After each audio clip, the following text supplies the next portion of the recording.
Bollywood silver screen presenting night at the museum. कहानी की शुरुआत में हमें लैरी नाम के एक आदमी को दिखाया जाता है जो अपनी जिंदगी में हर जगह असफल है। आज वो अपने बेटे के स्कूल में करियर डे भी मिस कर चुका है, इसीलिए वो अपनी एक्स वाइफ के घर जाता है। दरअसल उसका और उसकी वाइफ का डाइवोर्स हो चुका है। यहाँ पर वो अपनी एक्स वाइफ के बॉयफ्रेंड से मिलता है जिसका नाम डॉन है, जो कि एक इम्प्रेसिव पर्सनैलिटी का मालिक होता है। वो देखता है कि उसका बेटा उसकी तरह नहीं बल्कि डॉन की तरह बनना चाहता है। इस बात से लैरी को बहुत दुख होता है क्योंकि वो अपनी पर्सनल और प्रोफेशनल दोनों लाइफ में पूरी तरह से हार चुका है। पर लैरी किसी तरह से म्यूजियम ऑफ नेशनल हिस्ट्री में नाइट गार्ड की जॉब को हासिल कर लेता है। क्योंकि उसके पास करने के लिए कुछ भी नहीं है तो फिलहाल के लिए उसे ये जॉब भी अच्छा लगता है। यहाँ म्यूजियम का बिजनेस बहुत ज्यादा डाउन होता है, इसीलिए ये डिसाइड किया गया होता है कि जो पिछले 3 ओल्ड गार्ड हैं उन तीनों को नौकरी से निकाल दिया जाएगा और अब सिर्फ यहाँ पर लैरी ही जॉब करेगा। लैरी उन तीनों गार्ड से मिलता है जो उसे म्यूजियम की कीज देते हैं, साथ ही एक इंस्ट्रक्शनल मैनुअल भी। वो लैरी को कहते हैं कि रात को कुछ लाइट्स ऑन ही रहने देना और किसी को भी यहाँ से बाहर मत जाने देना। लैरी को उनकी बात समझ में नहीं आती और वो तीनों के तीनों गार्ड्स यहाँ से निकल जाते हैं और अब इस पूरे म्यूजियम में लैरी अकेला है। आज रात उसकी फर्स्ट ड्यूटी है। जब लैरी रिसेप्शन पर बैठा होता है तभी उसे एक अजीब सी आवाज सुनाई देती है और जब वो अंदर जाकर देखता है तो उस जगह पर जहां पर डायनासोर का स्केलेटन था वो जगह खाली होती है। लैरी देखकर पूरी तरह से हैरान हो जाता है। वो घबराता हुआ धीरे धीरे आगे बढ़ता है और अगले पल उसके सामने वो डायनासोर जिसका स्केलेटन गायब हुआ था पूरा का पूरा खड़ा होता है। वो लैरी के पीछे भागने लगता है। लैरी भी उससे भागता है पर लैरी को एहसास हो जाता है कि वो डायनासोर उसे मारना नहीं चाहता बल्कि उसके साथ खेलना चाहता है। लैरी समझ जाता है कि यहाँ पर कुछ न कुछ गड़बड़ है। उन तीनों बूढ़े गार्ड्स ने जो उसे मैनुअल दिया था वो उसे पढ़ना शुरू कर देता है जिसमें लिखा होता है कि अफ्रीकन मैमल्स को लॉक्ड रहने देना है, उन्हें किसी भी हालत में बाहर नहीं आने देना। साथ ही कैपुचिन मंकी जो कि बहुत ही शरारती है उससे होशियार रहना है क्योंकि वो कीज चुरा लेता है। लैरी अब अफ्रीकन मैमल्स को देखने जाता है। वो देखता है कि उसके सामने शेर है। वो भागकर दरवाजा बंद करने जाता है लेकिन तभी उसे एहसास होता है कि उसकी कीज उसके पास नहीं है। दरअसल वो उस मंकी ने चुरा ली होती है। लैरी जब उससे कीज मांगता है तो मंकी उसका मजाक उड़ाता है। फिलहाल के लिए मंकी उसे कीज दे देता है। लैरी दरवाजा लॉक करके यहाँ से आगे बढ़ता है जहाँ पर वो देखता है कि म्यूजियम की और भी बहुत सारी चीजें जिंदा हो चुकी हैं और इन्हीं में होती है ओल्ड वेस्ट, एंशिएंट रोम और एंशिएंट माया सभ्यता के लोग भी। दरअसल ये छोटे छोटे मिनिएचर्स होते हैं जिनके लीडर्स आपस में हमेशा लड़ते रहते हैं। यहाँ पर माया सभ्यता का जो लीडर होता है वो बहुत ज्यादा वायलेंट होता है। सब उससे जान बचाकर भाग रहे होते हैं। यहाँ ग्लास के अंदर एक लेडी भी होती है जो कि नेटिव अमेरिकन लेडी थी। दरअसल यहाँ म्यूजियम के अंदर वो सब चीजें जिनके बारे में इंसानों ने सिर्फ सुना था अब रात को वो जिंदा हो चुकी हैं। लैरी सब देखकर हैरान और परेशान होता है। तभी उस पर ओल्ड वेस्ट और एंशिएंट रोम की सेनाएं हमला कर देती है। इससे पहले कि वो लैरी को नुकसान पहुंचाते यहाँ पर एक आदमी घोड़े पर आता है और लैरी को अपने साथ बचा कर ले जाता है और ये होते हैं रोजवेल्ट जो कि अमेरिका के 26th प्रेसिडेंट थे। वो लैरी को बताते हैं कि 1952 में यहाँ पर एक इजिप्शियन फेरो की मम्मी को लाया गया था जिसके साथ एक मैजिकल टैबलेट भी थी। उस टैबलेट की पावर से हर रात को म्यूजियम की हर बेजान चीज जिंदा हो जाती है। पर ऐसा तब तक होता है जब तक सूरज ना निकले। सूरज निकलने के बाद सब चीज पहले जैसी हो जाती है। अगर कोई भी यहाँ से बाहर चला गया तो सूरज निकलने के साथ वो धूल में मिल जाएगा, यानी कि वो बेशकीमती चीज जिसे इस म्यूजियम में रखा गया है वो पूरी तरह से नष्ट हो जाएगी। प्रेसिडेंट रोजवेल्ट लैरी से कहते हैं कि म्यूजियम में जितनी भी तबाही मची है तुम्हें उस सब को ठीक करना होगा। लैरी को एहसास होता है कि ग्लास के अंदर जो लेडी बंद है रोजवेल्ट उसे पसंद करते हैं। अब यहाँ पर वो 3 बूढ़े गार्ड भी आ जाते हैं जो पहले यहाँ पर जॉब किया करते थे। लैरी उनसे गुस्से में कहता है कि तुमने मुझे बताया क्यों नहीं कि यहाँ पर रात को हर एक चीज जिंदा हो जाती है। मैं इस म्यूजियम में एक पल भी नहीं रुकूंगा, मैं इस जॉब को नहीं करूंगा। और वो गुस्से से म्यूजियम से बाहर निकल जाता है। तभी वो देखता है कि वहां पर उसकी एक्स वाइफ का बॉयफ्रेंड डॉन और उसका बेटा है जो लैरी को उसकी न्यू जॉब के लिए कॉन्ग्रेचुलेट करते हैं। लैरी का बेटा लैरी को स्कूल में होने वाले करियर डे के लिए एक बार फिर से इनवाइट करता है। लैरी ये सुनने के बाद अपनी जॉब को दोबारा से कंटिन्यू करने का फैसला कर लेता है, क्योंकि वो चाहता है कि वो अपने बेटे का रोल मॉडल बने। वो अपने बेटे की नज़रों में एक नाकारा इंसान नहीं बनना चाहता। अब जो पुराना गार्ड होता है वो लैरी को बताता है कि तुम्हें म्यूजियम के बारे में सब कुछ रिसर्च करना होगा ताकि तुम उन सब को हैंडल कर सको। लैरी ऐसा ही करता है, वो लाइब्रेरी में जाता है और म्यूजियम में जितनी भी चीजें होती है वो उन सब के कैरेक्टर के बारे में, उनके नेचर के बारे में स्टडी करना शुरू कर देता है ताकि वो उन सब को आराम से कंट्रोल कर ले।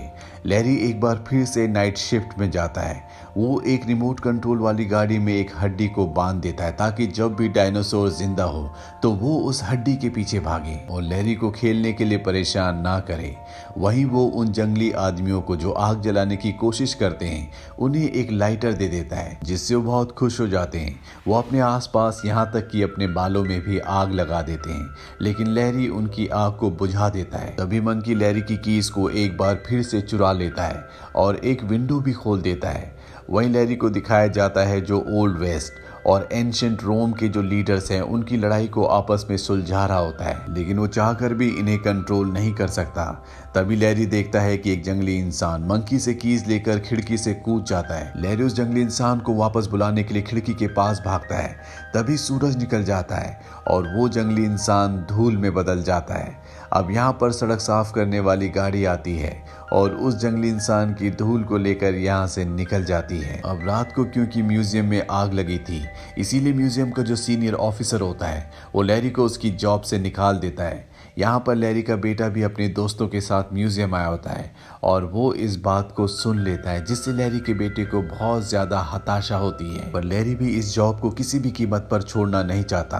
वो अपने सीनियर ऑफिसर से कहता है कि वो इस काम को अच्छे से संभाल सकता है, उसे एक मौका और दिया जाए। ऑफिसर उसे एक मौका और दे देता है। अब लैरी यहाँ पर म्यूजियम में काम करने वाली एक लेडी से मिलता है जो म्यूजियम में गिलास के अंदर बंद लड़की के ऊपर रिसर्च कर रही होती है, क्योंकि वो उससे बहुत ज़्यादा इम्प्रेस होती है। लैरी उसे बताता है कि रात को यहाँ पर हर एक चीज़ जिंदा हो जाती है। उस लड़की को लैरी की बातों पर बिल्कुल भी विश्वास नहीं होता। लैरी उस लड़के से कहता है कि जिस लेडी से तुम बहुत ज़्यादा इम्प्रेस हो, जो गिलास के अंदर बंद है, मैं तुम्हारी मुलाकात उससे करवा सकता हूँ, क्योंकि रात को वो भी जिंदा हो जाती है। उस लड़की को लगता है कि लैरी उसका मजाक उड़ा रहा है, इसीलिए वो नाराज होकर वहां से चली जाती है। लैरी को पता है कि उसका बेटा उससे नाराज है, इसीलिए वो अपनी एक्स वाइफ के घर अपने बेटे से मिलने जाता है। पर लैरी की एक्स वाइफ कहती है कि तुम अपने बेटे से ना ही मिलो तो अच्छा है, तुम्हारी वजह से उसे बहुत ज्यादा डिसअपॉइंटमेंट फेस करनी पड़ती है और अब मैं नहीं चाहती कि हमारा बेटा हर्ट हो। लैरी कहता है कि मैं वादा करता हूँ कि अपने बेटे को मैं म्यूजियम ले जाऊंगा जहाँ वो बहुत इंजॉय करेगा। अब लैरी अपने बेटे को लेकर म्यूजियम में पहुंच जाता है। लैरी ने अपने बेटे को बताया होता है कि 12 बजे यहाँ की हर एक चीज़ जिंदा हो जाती है, पर जब 12 बजते हैं तो वहाँ पर कुछ भी जिंदा नहीं होता, जिससे लैरी को अपने बेटे के सामने एक बार फिर से शर्मिंदा होना पड़ता है। लैरी पता लगाने के लिए अंदर जाता है, जहाँ वो देखता है कि पुराने गार्ड्स यहाँ से हर एक चीज़ को चुरा रहे हैं। दरअसल ये उनकी पुरानी प्लानिंग होती है। लैरी को उन्होंने इसीलिए अपॉइंट किया होता है ताकि वो चोरी कर ले और सारा इल्जाम लैरी के ऊपर आ जाए। और आज रात को म्यूजियम में कोई भी चीज जिंदा इसलिए नहीं हुई क्योंकि फेरो के साथ जो टैबलेट आया था, जो कि मैजिकल टैबलेट है, वो उन्होंने डिसेबल कर दिया था। पर वो टैबलेट अब लैरी के बेटे के हाथ लग जाता है। लैरी अपने बेटे को टैबलेट को एक्टिवेट करने के लिए कहता है। उसका बेटा टैबलेट को एक्टिवेट कर देता है। यहाँ से अब गार्ड्स भागना शुरू कर देते हैं और इजिप्शियन फेरो की चैम्बर तक पहुंच जाते हैं, जहां पर उसके गार्ड इन सब को लॉक कर देते हैं। लैरी भी वहां पर आ जाता है और इजिप्शियन फेरो को आजाद कर देता है। इजिप्शियन फेरो इंग्लिश बोल सकता है क्योंकि उसने कैम्ब्रिज यूनिवर्सिटी के रिसर्च सेंटर में कई साल गुजारे हैं, जहां पर उसके ऊपर रिसर्च हुआ करते थे। अब लैरी को म्यूजियम में हो रही तबाही को बचाना है, इसीलिए वो एक मोटिवेशनल स्पीच देता है और सबको कहता है कि हमें अपनी म्यूजियम को पुराने गार्ड से बचाना होगा, नहीं तो वो सब कुछ यहाँ से चुरा कर ले जाएंगे और ये दुनिया हमेशा के लिए खत्म हो जाएगी। अब 2 गार्ड्स को तो पकड़ लिया जाता है, पर एक गार्ड टैबलेट लेकर यहाँ से बाहर निकल जाता है और जैसे ही वो अपनी गाड़ी को स्टार्ट करता है तो वो देखता है कि उसके गाड़ी के जो टायर्स हैं वो पंचर हैं, जिन्हें मिनिएचर लीडर्स ने किया होता है। अब यहाँ पर प्रेसिडेंट रोजवेल्ट और ग्लास के पीछे वाली लड़की भी आ जाती है। अब गार्ड यहाँ पर घोड़े की बग्गी से भागना शुरू कर देता है, तभी वो प्रेसिडेंट से टकरा जाता है, जिससे प्रेसिडेंट की कमर के 2 टुकड़े हो जाते हैं। पर ग्लास वाली लड़की मेल्टेड वैक्स से उसकी कमर को जोड़ देती है और अब ये सब के सब उस गार्ड का पीछा करना शुरू कर देते हैं, क्योंकि किसी भी कीमत पर इन्हें टैबलेट को वापस हासिल करना होगा, नहीं तो म्यूजियम की दुनिया जो रात को जिंदा होती है वो हमेशा के लिए खत्म हो जाएगी। गार्ड अब टैबलेट को लेकर सेंट्रल पार्क के अंदर चला जाता है। लैरी भी वहां पर पहुंच जाता है और उससे उस टैबलेट को हासिल कर लेता है। अब क्योंकि सुबह होने वाली है और सबको म्यूजियम के अंदर पहुंचना होगा, नहीं तो म्यूजियम के जितनी भी चीजें यहाँ बाहर है वो सब की सब धूल में बदल जाएंगी।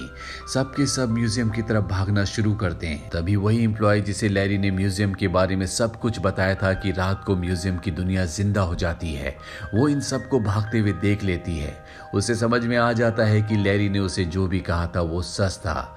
अब सुबह होने से पहले सब के सब म्यूजियम में पहुंच जाते हैं। लैरी की कॉलीग भी वहां पर पहुंच जाती है, जो ग्लास वाली लड़की से बहुत ज्यादा इम्प्रेस होती है, उसके ऊपर स्टडी कर रही होती है। लैरी उसे उस लड़की से मिलवाता है। अगली सुबह न्यूज में म्यूजियम की खबर होती है, क्योंकि म्यूजियम में बहुत ज्यादा तबाही हुई थी। म्यूजियम का जो सीनियर ऑफिसर है वो लैरी को उसकी जॉब से निकाल देता है, पर उसे एहसास होता है कि न्यूज में म्यूजियम की खबर आने से म्यूजियम का बिजनेस बहुत ज्यादा बढ़ गया है, यहाँ पर बहुत सारे लोग आना शुरू हो गए हैं। इसीलिए वो लैरी को उसकी जॉब वापस कर देता है, यानी कि एक बार फिर से लैरी उसी दुनिया का हिस्सा है जो रात को जिंदा हो जाती है। अब लैरी अपने बेटे के स्कूल जाता है, क्योंकि आज उसका करियर डे है। लैरी के बेटे को अब उस पर गर्व है। रात को दिखाया जाता है कि लैरी अपने सभी साथियों के साथ म्यूजियम में पार्टी कर रहा है। एंड क्रेडिट सीन में हमें दिखाया जाता है कि वो 2 गार्ड जो म्यूजियम से टैबलेट और चीजों को चुराने की कोशिश कर रहे थे, अब वो यहाँ पर सफाई का काम करते हैं। ये उनकी एक तरह की सजा है। इसी के साथ ये कहानी यहीं पर खत्म हो जाती है। ये फिल्म ईयर 2006 में रिलीज हुई थी। IMDb पर इसकी रेटिंग है 6.4। इस फिल्म का बजट था $110 मिलियन और बॉक्स ऑफिस पर इसने कमाई की थी $574.5 मिलियन की। इस मूवी के 2 और पार्ट्स हैं, जिनके लिंक हम नीचे डिस्क्रिप्शन में दे रहे हैं। उम्मीद करते हैं कि ये कहानी आपको पसंद आई होगी।